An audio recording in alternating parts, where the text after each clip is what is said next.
ئێستاش سەبارەت بە کۆچی مامۆستا ئەمیر حەسەن پور پرۆفیسۆری ناوداری کورد بەڕێز عەلی کەریمی سیاسەتمەداری کوردمان لەگەڵدایە. بەڕێز عەلی ڕۆژتان باش، ئەم کاتتان باش. بەڕێز کەریمی ئێوە لە نزیکەوە کۆچ کردو ئەمیر حەسەن پورتان دەناسی. سەرەتا لەسەر کەسایەتی و خزمەتەکانی لە بوارە جیاجیەکاندا بە کۆمەڵگەی کورد هەڵسەنگاندنتان چییە؟ ئێوە باش و ڕۆژی بینەرانی بەڕێزی فریدن تیریش باش بێت. حقیقەت ئەوەیە کە ڕۆژی 24 ئەو مانگە گەلی کورد بە ئاوە مرۆڤایەتی بەگشتی بەڕاستی دەتوانم بڵم خەسارەیەکی یەکجار گەورە و مەزنی کەوت. ئەویش بە مەرگی بەڕێزێک مرۆڤێکی بەڕاستی مرۆڤ دۆست، مرۆڤێک کە پێش ئەوەی کە کورد بێ، پێش ئەوەی کە کۆمۆنیست بێ، پێش ئەوەی کە هێرانی بێ، پێش ئەوەی کە هیچ شتێک لەوانە بێت، مرۆڤ بوو بە معنای واقعی، مرۆڤێک بوو کە هەموو ژیانی لە عیشق و ئەزین بوو بۆ مرۆڤایەتی، تەنانەت بۆ ژینگە. کاک ئەمیر کەسایەتێکی ناسراوی شاری سابڵاغ یا مەهابادە کە لە 1943 میلادی لە شاری مەهاباد لەدایک بوو، هەر لە منداڵیەوە کەسێکی ژیر و بە عەقڵ و بە شعور و بە بلیمەتێک بوو لە خوێندندا، بۆیە زۆر زوو دەورانی دەبیرستان و ئەعدادی و ئەوانەی تێپەڕ کردووە لە زانکۆی کارانیە لیسانسی زمانی ئینگلیسی وەرگرت. هەر ئەو کاتی کە لە کاران بوو لەگەڵ کۆمەڵێک جیلی نوێی دوای کۆمار لە نزیکەوە خەڵاتی سیاسی فەرهەنگی حزبی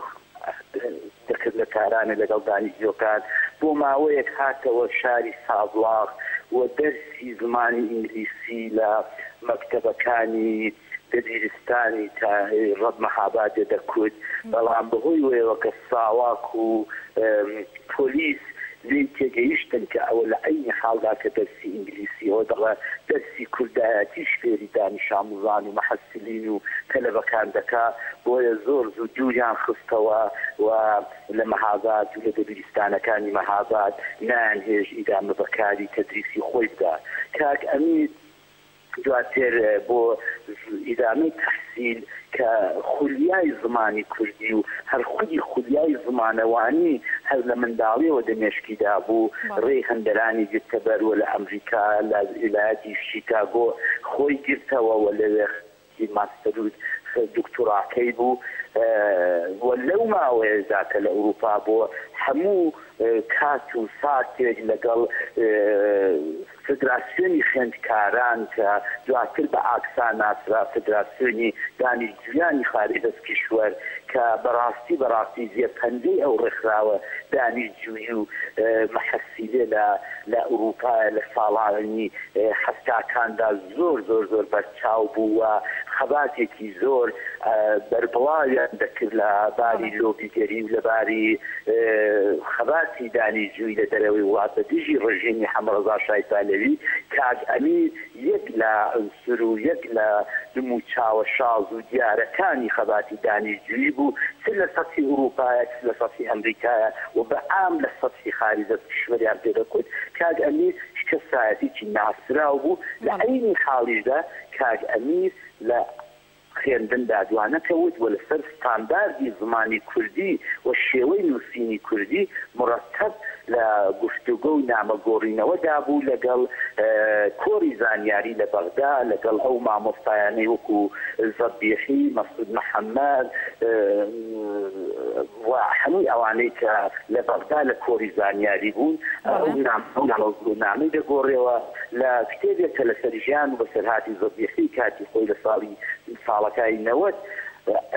نووسین. کاک ئەمیر یارمەتێکی یەکجار زۆری منی کرد و دەوێدا کۆمەڵێک نامە کە من هەربەلامەوە زۆر سیر بوو. کاک ئەمیر یەک دانیشتجوویەکی جوان چۆن دەزانێت کە زەبیحی لەکوێیەوە، چۆن نامەی لەگەڵ دەگۆڕێتەوە و لەسەر شێوەی ستانداردی زمانی کوردی لەو کتێبەیدا دوو نامەی کاک ئەمیر و نامەی زەبیحی وڵامی زەبیحی بۆ کاک ئەمیری تێدایە کە بەڕاستی یەکجار تێدای گرنگایەتێ بۆ وەی کە ئەمە بەرەو شێوە ستانداردێکی زمانی کوردی بچین. کاک ئەمیر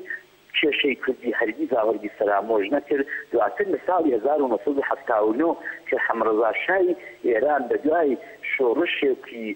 فلاوانی گەلانی ئێران لە ئێرانی ڕۆیش و بەداخەوە بەروبوونی ئەم ئینقلابە ئەم شۆڕشە گەورەی ئێرانیە مەلاکان خواردیان و کۆماری ئیسلامیان هێناچێتکردن کاک ئەمیر لە ئەمریکاوە گەڕاوە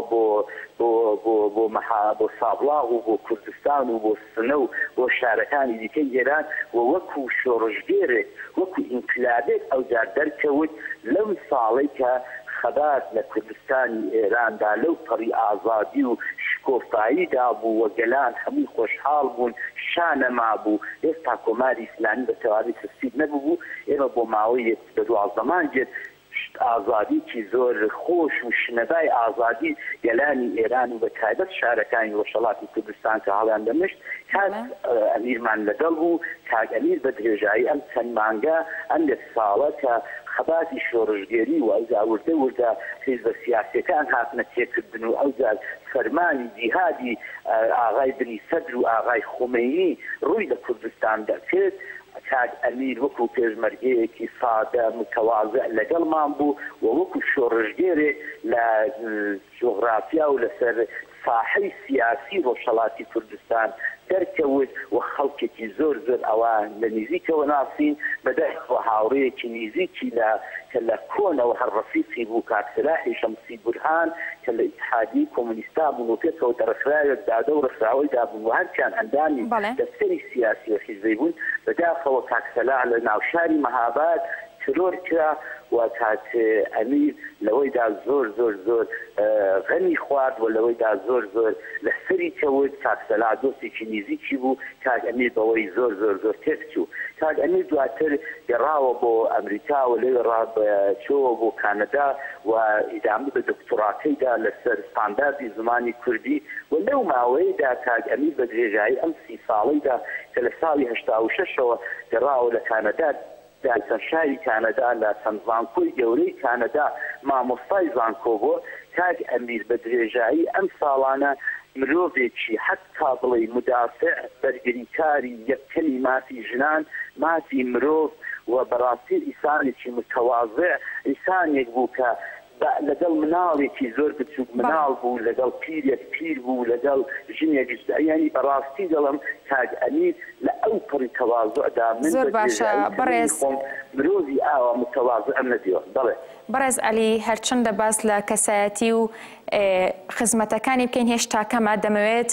بۆ بینەرانی فریدۆم تیڤی و هەموو ئەو ئازیزانەی کە دەیانەوێت لە ڕێوڕەسمی ناشنەکەیە بەشداری بکەن پێمان بڵێ کە تا ئێستا بە خاک سپێردراوە یاخود هیچ ڕێوڕەسمێکی بۆ ساز دەکرێت لە کاتی بە خاک سپاردنەکەیدا ئەوەی کە ئەمن بیستومە دوێنێ 24 مانگ دوای مەرگەکەی و دوای ئەعلانی مەرگەکەی خانمی شارزادی مجاب کە بەڕاستی کۆڵەکەیەکی قایمی پشتسەری ئەو پیاوە گەورەی بۆ بە درێژایی ئەم 30 ساڵە هەمیشە دایم لە پشتسەری وەساوەوە نەتیجەی ئەو هاوسەرگیریە و ئەو خۆشەویستی کە شارزادی مجاب و کاک ئەمیری حەسەنپور کوڕێکی جوانی کە خاوەن دکتۆرایە ئەویش کاک سەلاحی حەسەنپور ئەوان دوێنێ چەندێڕێکیان بڵاو کردێتەوە کە ئەمن لێردا بە کاک حەسەنی قازی تەرجمەی کردێتەوە لە ئینگلیسیەوە ئەمن لێرە هەر عینی تەرجمەکەی کاک حەسەنی قازی بۆ بینەرانی بەڕێزی فریدم تیڤی دەخێنمەوە هاوڕێیان و دۆستانی خۆشەویست ئینسانی لەبەردڵان هاوڕێ و هاوپشتمان ئەمیری حەسەنپور ئیتر لامان نییە لەبەر ئەژینی بێدنی بە ژیان و بە ئینسانان هیوای بە فاسکردنی دنیایەکی دیکە داوای ئەوە بوو ژیان بە چێژ و خۆشی وەربگرین هەڵپەڕین و شاد بین بە بڕواوی ئەمیر لە کاتی ئێستا هیچ ڕێ و ڕسمێکی سنەتی بەرێتی و ئاساییمان نابێت تا لە هەلێکی لەباردا بە یادی مێهرەوانیەکانی ئینسان دۆستی و ئەلینی بێبنی بە شۆڕش لە دەوری یەک کۆ دەبینەوە ئەو پەڕیسپاسان دەکەین بۆ مێر و مەحبەتی گشتان بە من و سەلاح لە ماوەی چەند مانگی ڕابردوودا شارزاد مجاب و سەلاحی حەسەنپور 24 ژوئنی 2017 زاینی ئەو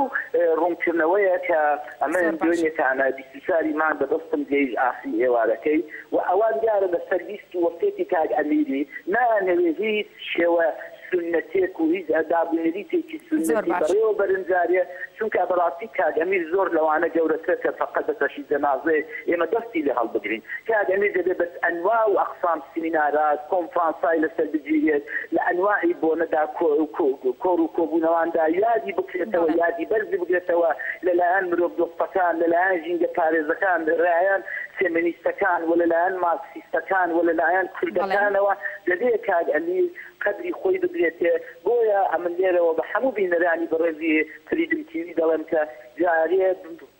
زاد و سەلا و خزمانی لە کانەدا بە تەمای هیچ گونە بەرنامەیەکی تایبەت نین حتا کونێ یادێکی تەواوی دەکەنەوە و کۆڕێکی تەواوی بۆ دروست دەکەن و ئەو کات هەموو کۆمەڵانی خەڵک ئاگادار بکرێتەوە. بەڵێ بەڕێز عەلی کەریمی سیاسەتمەداری کورد سپاس بۆ زانیاری و شۆڤەکانت.